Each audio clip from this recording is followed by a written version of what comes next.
Olá, meus amores! Vocês se lembram da historinha da fogueira que a tia mostrou para vocês? Hoje iremos realizar uma brincadeira tradicional junina, pula fogueira. Mas não será a fogueira de verdade. Iremos utilizar duas almofadas, que podem ser substituídas por tecidos ou outros objetos. Iremos dar os pulinhos de acordo com a música. Vamos lá brincar com a tia? Pula fogueira, ia, ia. Pula fogueira, io, io. Cuidado para não se queimar. Olha que a fogueira já queimou, meu amor. Pula fogueira, ia, ia. Pula fogueira, io, io. Cuidado para não se queimar. Olha que a fogueira já queimou, meu amor.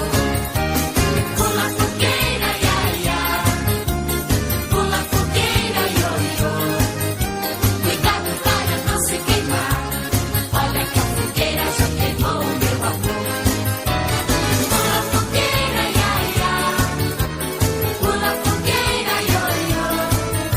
Cuidado para não se queimar. Olha que a fogueira já queimou, meu amor. Brinquem bastante com o papai e com a mamãe. Até a próxima aula!